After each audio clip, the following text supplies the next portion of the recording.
What's up guys, Son of a Boomer here. Today we are talking about the Mosin Nagant. Let's get to it. I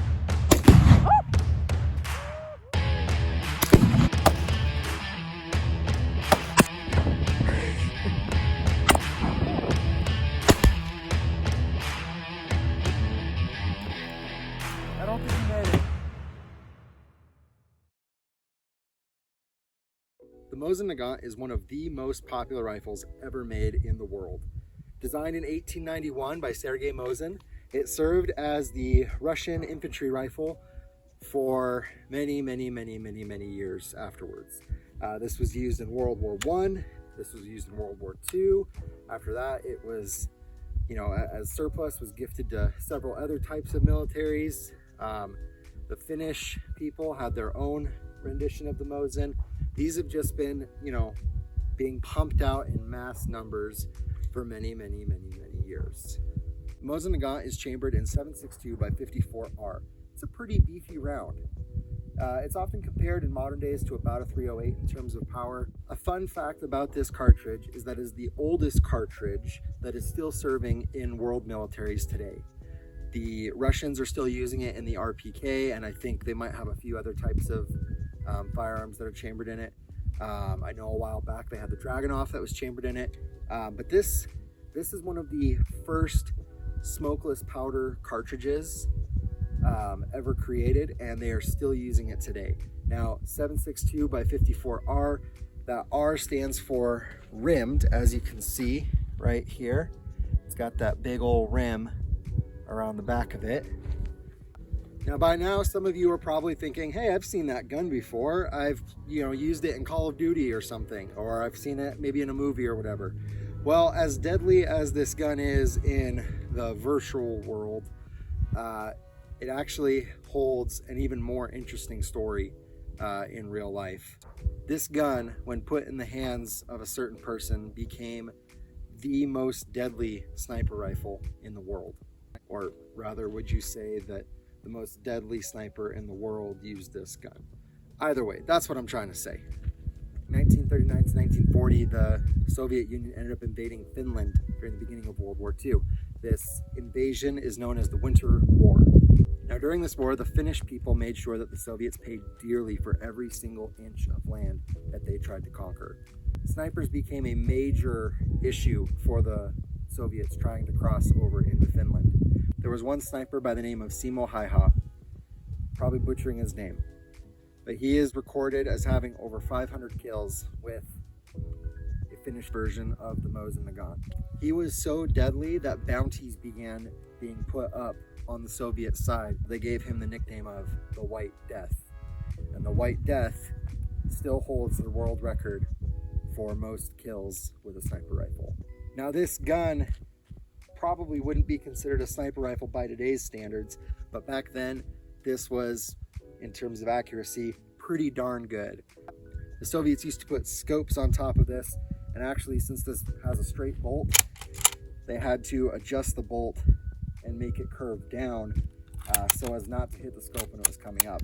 But the funny thing, just going back to Simo, one of the cool things about him is he didn't even use a scope. He was afraid that if he used a scope, the glint would give him away in the snow, and so he just used iron sights. It's quite an impressive piece of history. I encourage you to look him up and learn a little bit more about his story. Anyways, enough about the history of the gun. Let's get to shooting it.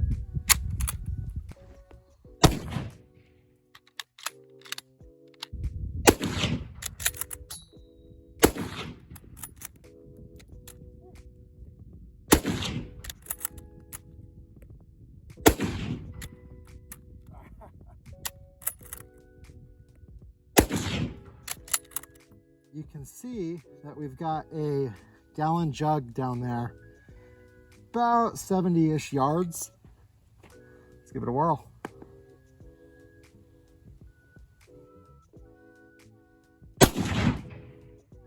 Nailed it.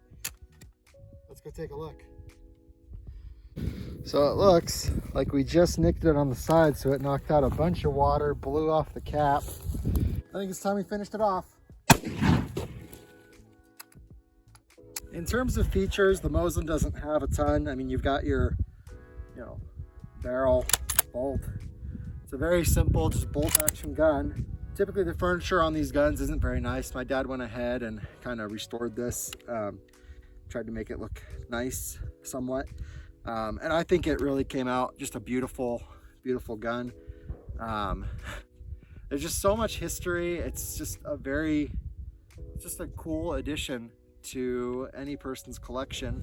Now, you used to be able to get these for like $100, I think, at one point, because they were just so prevalent, and Russia and all these other countries were just getting rid of them. They were just surplus guns. You could buy a crate of them for really cheap.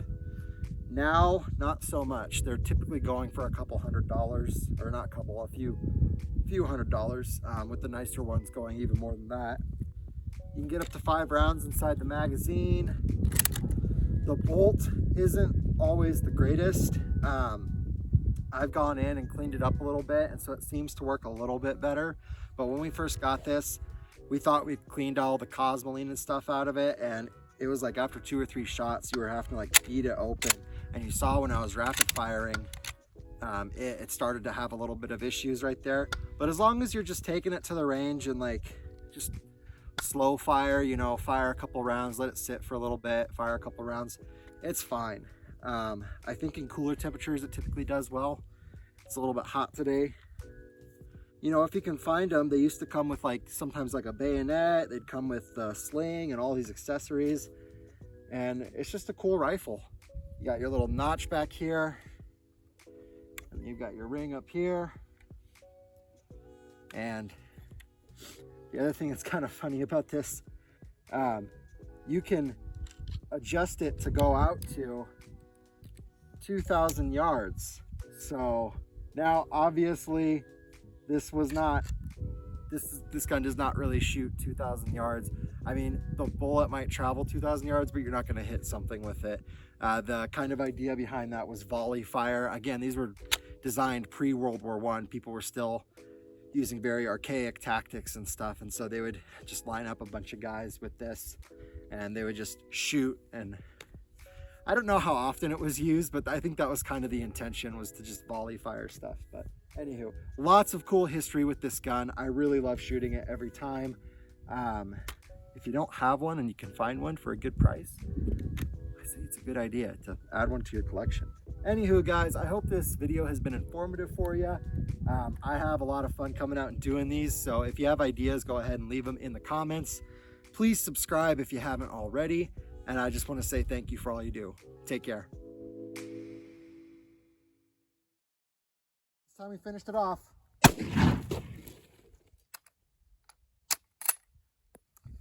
I just realized I didn't get that in slow motion. I'm sorry, guys.